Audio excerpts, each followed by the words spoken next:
तर good afternoon आणि welcome back to our channel. मी तुमचा होस्ट विश्वास जाधव AKA मी गरीब रायडर सगळ्यांचं स्वागत करतो आजच्या आपल्या या नव्या व्हिडिओमध्ये. आता मी आहे दापोलीमध्ये, म्हणजे माझ्या गावाला, आणि आता आपली सुट्टी संपलेली आहे 4 दिवसाची.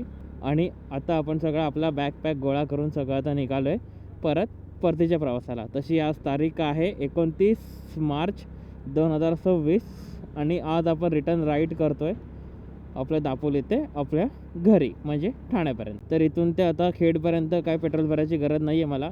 इथून ते खेड आता नॉनस्टॉप जाणार आणि खेड ते लोणेरे नॉनस्टॉप जाणार.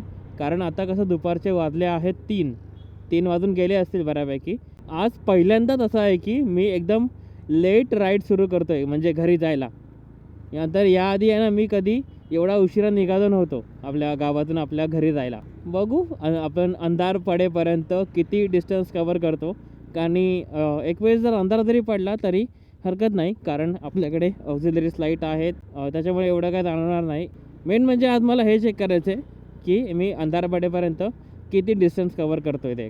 आता मागच्या जेवढ्या पण माझ्या अशा राईड्स आहेत सगळ्या मी अशा डे लाईटमध्येच कंप्लीट केलेल्या आहेत. अंधार रात्रीच्या कधी अशी गाडी चालवली नाही आहे. इन केस जर पुढे कधी मोठी राईड जर केली, कधी रात्री चालवायची जर पाळी आली अंगावर, मग काय करणार, त्यासाठी प्रिपेअर राहावं. आज पण दापोलीपासून ते आपलं ठाण्यापर्यंत डिस्टन्स आहे, ते आहे टोटल 250 किलोमीटर्स. म्हणजे तेवढा जेवढा वेळ यायला लागतं, म्हणजे 6 तास, म्हणजे ब्रेक घेत वगैरे तसा. तर आता ही राईड तर आपली सुरू झाली आहे. आता इथून तर सगळ्यात पहिलं आहे ते आपलं खेड पहिलं गाठायचं आपलं, कारण हे वळणावळचे रस्ते थोडं आता ऊन पण जास्त आहे, कॅमेरा हिट होतो आहे. आता सध्या कॅमेरा बंद करतो. खेड येतं होऊ दे, आपला मुंबई गोवा हायवे इथं कनेक्ट झाला की मग आपल्या गप्पा गोष्टी सुरू. चला डायरेक्ट खेड इथून आहे 27 किलोमीटर्स. 27 किलोमीटर्स म्हणजे हार्डली अर्धा ते पाऊण तास.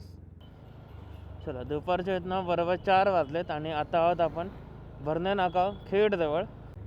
आणि खेडपासून आपण कनेक्ट करतो आहे आपला मुंबई गोवा हायवे.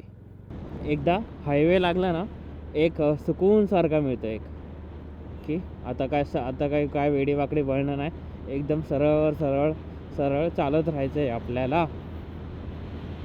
तर आता गाडीमध्ये फ्यूल तर आहे, तसं तरी आता फ्यूल तर भरावा तर लागणार आहे. तर आता इथून ते पोलादपूर आता नॉनस्टॉप जाणार.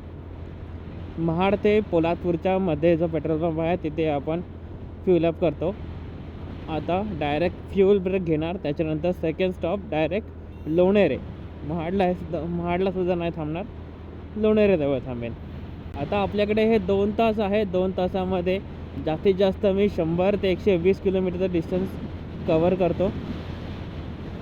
आता काय मॅप वगैरे काय चेक नाही करत बसलो मी, कारण रस्ता तर आता माहिती आहे. तर आता सरळ निघायचाच विचार आहे माझा. आज संध्याकाळचा वारा खूप आहे, कॅमेरामध्ये विंड नॉईज तरी बराच येईल. आता आज जरा संध्याकाळच्या वेळेत मी पनवेल जरी काढतो आहे, म्हणजे 6 ते 7च्या दरम्यान, तरी ही राईड आजची माझी सक्सेसफुल होईल. आणि ऑफकोर्स की आपली जी क्रुझिंग स्पीड आहे ती आपली 60-65 मॅक्स 70 हेच राहणार. आहे का. दुपारचे 4:20 झालेले आहेत. आपण आहेत आता कशेडीमध्ये. पुढे आता 500 मीटरवरती टनल लागेल. मुंबई आहे इथून 193 किलोमीटर. सध्या तरी आपण ऑन टाईम चाललो आहे. काय फक्त 5-10 मिनटाचा फक्त मागे पुढे फरक आहे.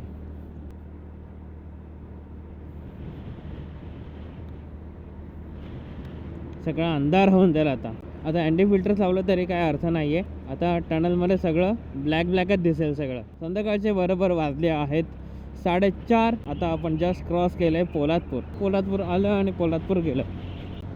आता यावेळी जो गावाला आलो होतो ना सुट्टी घेऊन, ते सुट्टीचे 4-5 दिवस कसे गेले काही कळालं नाही आहे. हे पण एक कारण आहे की आज उशिरा निघायचं. आज चांगला दिवस आपण टाईम स्पेंड केला घरच्यांसोबत. परत मी दापोलीपासून ते हरण्यापर्यंत जाऊन आलो, आईला सोडून आलो, परत फिरून हिंडून परत दुपारी चांगला जेवलो, मग निघालो. आता काही नाही. आता काय पुढच्या मेच्या पहिल्या आठवड्यात आपल्याला गावाला परत यायचं आहे. लग्न कार्य आहे, त्यासाठी आपल्याला परत गावी यावं लागणार आहे. यावेळी गाव खूप वेळा बोलतं, यावेळी बऱ्याच वेळा गावी जायचं आपल्याला. अजून जसं मे येईल, मेच्या मिडला आपण आपल्या गणपतीची तयारी आपली सुरू करणार आहोत, त्याची प्लॅनिंग करायची आहे. तर माझा असा विचार चालू आहे की गाडीमध्ये ऑलमोस्ट आता हाफ पेट्रोल आहे, तर इथून ते आपली गाडी माणगावपर्यंत इझिली जाते. तर मी असा विचार करतो आहे थेट आता आपला फ्युलअप आहे ना पूर्ण, ते माणगावलाच करू.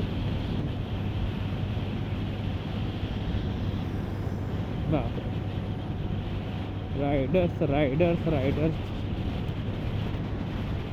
हा जो पॅच आहे ना भाई, पावसाळ्यामध्ये एक नंबर. तर माणगाव इथून ते आहे काही 40 किलोमीटरच्या आसपास. तर मी आता मध्ये कुठे ब्रेक नाही घेत, मी आता थेट आहे ना माणगाव. पण एक आहे की वारा प्रचंड चालला आहे आज, गाडी माझी पूर्ण अशी हे बघा पूर्ण वॉवल होते. गणपती बाप्पा,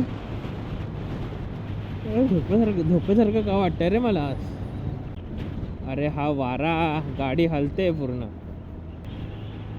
सध्या एकच टार्गेट आहे की आता जोपर्यंत उजेड आहे तोपर्यंत जास्तीत जास्त डिस्टन्स कवर करून घ्यायचं आणि आपल्या सिटीच्या जवळ पोचायचं. पनवेलच्या जितक्या जवळ पोचता येईल मला तेवढं पोचायचं ट्राय करेन मी आता. चला, इथून आहे ती आपली महाडची हद्द सुरू झाली. बापरे, सनलाईट एकदम सरळ समोरून येते आपल्या. पण आपण ND फिल्टर्स लावलेले आहेत. आता फुटेज काय माहिती कशी रेकॉर्ड होते. चला, आपली कोकणातली वन ऑफ द फेवरेट जागा मुंबई अजून 161 आहे इथून.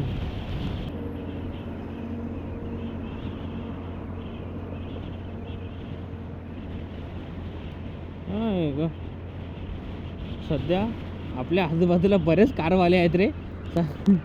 आणि आता असं आहे रविवार आहे बघा, असे ओव्हरटेक करून आता इथून कल्टी मारत माझ्या आजूबाजूने. आणि मागे माझ्या बघतोय तर 15 ते 20 कार आहेत, रायडर सुद्धा आहेत. सर्वांची सुट्टी आता संपली वाटतं. आपली महाडमधली लोकेशन भारी आहे. बाजूला सावित्री नदी, त्या बाजूला आपला मुंबई गोवा हायवे, क्लास आहे. मुंबई बरोबर 150 किलोमीटर्स. अजून 3 तास काढायचे, 150 किलोमीटर म्हणजे संध्याकाळचे बरोबर 4:15 वाजलेत. आणि आपण आता पोचलो आहोत लोणेरेजवळ. ह्याच्यानंतर लागेल माणगाव. माणगावला आपल्याला भरायचं आहे पेट्रोल. जसं बघायला गेलं आपण आहे ना अजून तरी खूप चांगलं डिस्टन्स कवर केलं आहे 3 वाजले 2 तासामध्ये. माणगाव माणगाव माणगाव, हद्द सुरू झाली. प्लीज देवा, माणगावमध्ये आता थोडी ट्रॅफिक नको देऊस. सुरू झाली ट्रॅफिक. आपण तरी साईडने ना जरा निघू शकतो. नशीब आपली 2 व्हीलर आहे, आपण साईडने तरी निघू शकतो माणगावच्या ट्रॅफिकमधून. माणगावचा जर तो बायपास झाला ना मग काही टेन्शन नाही आहे. अखेर काय सगळ्या ह्याच्यातून पेट्रोल पंप आलं. मीटर चेंज करायला थांबलो होतो. मध्ये काही लोकेशन आहेत त्या एकदम पूर्ण ब्लॅक झालेले आहेत रे. जाऊ द्या, हरकत नाही, एडिटिंगमध्ये थोडंसं ॲडजस्ट करू ते. चला, आपलं इंदापूर पण क्रॉस झालं आहे. अजून तरी अरायविंग टायमिंग 2.5 तास दाखवते. तर आत्ताची आपली जी क्रुझिंग स्पीड आहे ना आता 65 ते 70च्या मध्ये असेल आपली. तेवढंच आता 2.5 तास कवर करायचेत म्हणजे बाबा. संध्याकाळचे 6:05 झालेत आणि शेवटचे 95 किलोमीटर अजून बाकी आहेत. 2 तास. खूप अंधार पडायच्या आत माझं जे कर्नाळा पक्षी अभयारण्य आहे ते क्रॉस होऊन जाऊ दे. शेवटचे 90 किलोमीटर्स.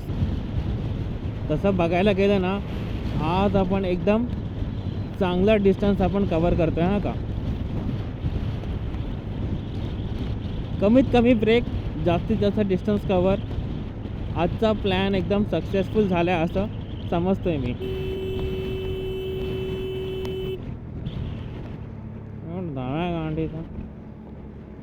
कोण होता इकडे?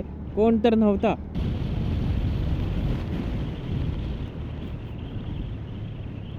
दरवेळी खायला थांबतो वाकण फाटायला आपल्या, आता नाही. आज नाही थांबत आहे रे, आज नाही थांबत आहे बाप्पा. पण काय म्हणा, एक संध्याकाळच्या वातावरणात राईड करण्याची मजा थोडी आहे ना वेगळी आहे. दरवेळी आपण त्या भर उन्हामध्ये राईड वगैरे करतो, पण संध्याकाळची आहे ना जरा एकदम वातावरण चिल असतं एकदम. काय थकवा नसतो. कारण आता बघा ना, मी नॉनस्टॉप एवढी 100 किलोमीटर गाडी चालवतो आहे ना, मला काही थकवा जाणवला आहे ना काही ना काहीच. फक्त 3 ते 4 महिने थोडासा प्रॉब्लेम झाला, ऊन होता, एवढा नाही. रस्ता थोडा वळणावळणाचा होता, त्यात थोडा खराब रस्ता होता खेडचा, त्यामुळे. त्याच्यानंतर जो खेडपासून तो आहे सुसाट, तो सुसाटच आहे. फक्त समोरून जो वारा आहे त्याचा थोडासा प्रॉब्लेम होईल संध्याकाळच्या वेळेला. कारण काय माहिती, वारा खूप चालतो संध्याकाळी. एकदा पनवेलला पोचलो ना मी, पनवेल नाही तर कळंबोलीला, मग टेन्शन फ्री आहे मी. त्यात आहे आज रविवार, सगळे पिकनिक मेंबर्स परतीच्या मार्गावरती असतील. चला, बऱ्यापैकी आहे ना आता अंधार होत चालला आहे. असं वाटतं मला आता अँडी फिल्टर्स काढून ठेवले पाहिजेत. चला, संध्याकाळचे 6:30 झालेत, अजून पेंडला पण नाही पोचलो आहे. सध्या आता आपण आहे ना अँडी फिल्टर्स आहेत ते रिमूव्ह केलेत, कारण आता झाली आहे संध्याकाळ. अँडी फिल्टरचं आता काही काम नाही आहे. आता ऑटो मोडवर सेट करायचं आहे आपल्याला आणि चालत राहायचं आहे. संध्याकाळचे ना शार्प 6:30 वाजलेत आणि अजून आपलं पेंट पण नाही आलं, अजून डोल्बी पण नाही आलं आहे. पेंट आता पोचू आपण 5 ते 10 मिनटात. आणि आपल्या बाजूला छानपैकी सनसेट होतं आहे आणि सूर्य आपला लपला आहे डोंगरांच्या पलीकडे, ढगांच्या आड. क्या हुआ रे, ट्रैफिक में फंस गया रे.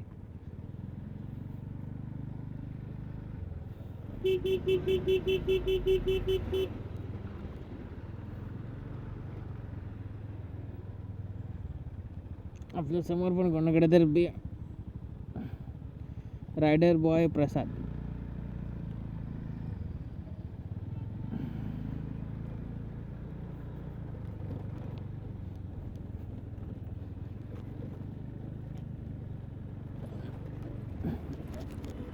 बापरे,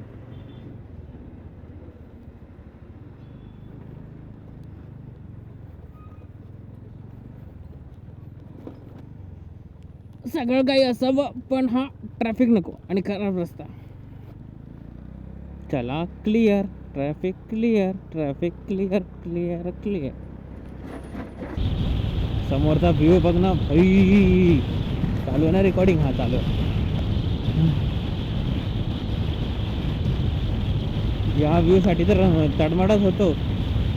बरं झालं, चांगलं एकदम आहे ना, चांगला डिसिजन होता माझा संध्याकाळच्या वेळी असा राईड करायचा. असं थोडेसे मोकळे रोड, त्यात हे डोंगर, त्यात असा तो सनसेट होतोय तिकडे, पण डोंगराच्या मागे लपला सूर्य. पण चांगलं आहे. आता अँडी फिल्टर्स आपण लावले नाही आहेत आणि आता सेटिंग आपली मॅन्युअलवर आपण टाकली आहे, तरी हो चांगली रेकॉर्डिंग व्हावी, म्हणजे क्लिअरिटी एकदम चांगली व्हावी ही इच्छा. चला, जवळपास 7 वाजायला आलेत आणि आता आपण पोचले वडखळला. चला, 6:50 पनवेल आहे, इथून 40 किलोमीटर, पेण आहे 9 किलोमीटर, मुंबई 77. आता आपण पोचलो आहे वडखळला. आज फक्त एकच कंटाळ येणार आहे, आपल्या कळंबोलीला ट्रॅफिक जो असणार आहे ना त्यातच कंटाळणार आहे मी, दुसरं काही नाही. तरी माणगावपासून जी आपली क्रुझिंग स्पीड आहे ना ती आपली 70च्या आसपासच आहे. ॲव्हरेज स्पीड आपली 70च्या आसपास आपण क्रूज करतो आहे. तरी अजून पेंट पोहोचला नाही आहे आपण. सगळे अलिबाग पिकनिक मेंबर्स. बापरे, इकडूनच ट्रॅफिकला सुरुवात झाली रे. मी विचार करत होतो पनवेल, कळंबोली इकडे तिकडे ट्रॅफिक असेल, पण पेंटपासूनच सुरुवात झाली ट्रॅफिकची. तरी अरायविंग टायमिंग 1 तास 9 मिनटं दाखवते. म्हणजे संध्याकाळचे बरोबर 7 वाजलेत आणि आपण पोचलो आहोत पेणला. समोर मला आहे ना इथूनच कर्नाळा दिसतोय. आता आहे ना थोडंसं आहे ना डोकं दुखायला सुरुवात झाली. चला भाई, आता हळूहळू जावंच लागणार आहे, कारण आता रस्त्यावरती हेवी व्हेकल्स पण आता सुरू झालेत. आजच्या या राईडमधून आहे ना थोडासा एक अंदाज आला आहे की आपण दिवसाला 500 किलोमीटर तर खेचू शकतो, पण डे लाईटच्या आधी जर आपण सिटीमध्ये किंवा आपल्या जिथे आपण ठरवलं त्या लोकेशनला पोचलो तर ते फार बेटर राहील. नाहीतर हा रस्ता जर खरं तर मला माहिती आहे, हा रस्ता आपल्याला माहिती आहे, त्या कारणाने त्यामुळे काय इश्यू नाही आहे. पण अशा कुठल्या ठिकाणी जर आपण जातो आहे जिथे आपल्याला काहीच माहिती नाही आहे, फर्स्ट टाईम जातो आहे, त्या ठिकाणी थोडासा असा प्रॉब्लेम होऊ शकतो. जर आपण सगळे पहिले सेफ्टी घेतली, जर अंधार पडायच्या आधी पोचतो आहे तर काही इश्यू नाही आहे. पण एक एवढं तरी कळून चुकलं आहे, शेवटला जर अंधारात जरी गाडी चालवायची असली तर डिस्टन्स आहे ते कमी ठेवा, 40 ते 50 किलोमीटरच्या आसपास. आपण काय 50 किलोमीटर गाडी आपण आहे ना खेचू शकतो, पण 150 किलोमीटर आलं, 200 किलोमीटर आलं तिथे थोडासा हेक्टिक पडतो आपल्याला. हाच एक फरक आहे डे लाईटमध्ये आणि नाईट हार्समध्ये राईड करण्याचा. नाईट हार्समध्ये कधी पण रायडरसाठी रिस्कीच. मी तर कधी सजेस्ट नाही करणार की रात्री गाडी चालवा. एक वेळेस अर्ली मॉर्निंग आपण गाडी चालवतो, कारण सिटीमधून निघतो, ते आपल्या ओळखीचे रस्ते असतात, तिथे काही आपला प्रॉब्लेम नसतो. आणि मुंबईपासून जे कोणी असे रायडर्स राईड करतात ना, नाशिक, गोवा, हे मेन करून मुंबई नाशिक हायवेवरती, मुंबई पुणे हायवेवरती, आपला मुंबई गोवा हायवेवरती, जे असे रेग्युलर रायडर्स जे असे लाँग राईड करतात त्यांना सुरुवातीचे 200 किलोमीटरचा अंदाज तर ऑलरेडी असतोच, काहींना जास्त पण असू शकतो. आणि रात्री जरी गाडी चालवायची झाली ना तर मी हायवे प्रेफर करेन. आतमधले कुठले सिंगल लेन रोड किंवा गावाकडचे रस्ते ते असे प्रेफर करणार नाही, कारण हायवेला बघायला गेलं असे मूव्हिंग ट्रॅफिक असते, गाड्या असतात, हे असे पोल लाईट असतात. जिथे रहदारी असते अशा ठिकाणी ट्रॅव्हल करणं कधी पण चांगलं. कधी काही मदत वगैरे लागली तर कोणीही इझिली अवेलेबल होऊन जातो. संध्याकाळचे आता वाजले आहेत बरोबर 7:30 वाजायला आलेत आणि आपण आता पोचलो आहोत कर्नाळा पक्षी अभयारण्य. 7:40 झालेत आणि आता जस्ट आता कर्नाळा क्रॉस केलं आहे आणि आता पळसपे फाटा येईलच. बॅटरी चेंज करायला थांबलो होतो तरी त्या मानाने आता सिटीच्या एकदम क्लोज आलो आहे. 7:45 वाजलेत आणि आता आपण पोचलो आहोत पळसपे फाटा. बरेच रायडर्स याच टाईमला पोचलेत पळसपे फाट्याला. जे माझ्यासोबत होते ना हायवेवरती, सगळे याच टाईमला पळसपे फाट्याला पोचलेत. कोण ब्रेक घेत पोचले, कोण असं डायरेक्टली पोचले, पण सगळे एकाच टाईमला पळसपे फाट्याला पोचलेत. क्या बात आहे. शेवटचे 25 किलोमीटर्स समोरून विमान जाते. क्या बात आहे.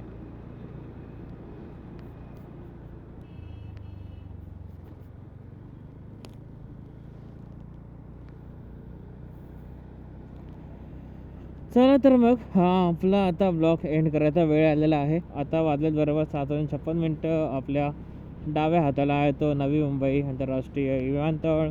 तर एक अंदाज आला आहे दिवसाला आपल्याला 500 किलोमीटर खेचणं पॉसिबल आहे. एक विमान लँड करतं आहे त्यासाठी एवढ्या रांगा, बापरे. तर हा व्हिडिओ आवडला असेल तर आपल्या व्हिडिओला नक्की लाईक करा, शेअर करा आणि जे कोणी आपल्या चॅनलवरती नवीन आले असतील त्यांनी आपल्या चॅनलला सबस्क्राईब मात्र नक्की करा. मी तुम्हाला भेटेन अशाच एका पुढच्या नव्या राईडमध्ये. थोडा आता राईडमध्ये पण आता अपडेट करायची वेळ आलेली आहे. मी आता कुठल्या तरी एका नवीन राईडमध्ये तुम्हाला सर्वांना भेटेल. तोपर्यंत बाय बाय, टेक केअर आणि जय श्रीराम.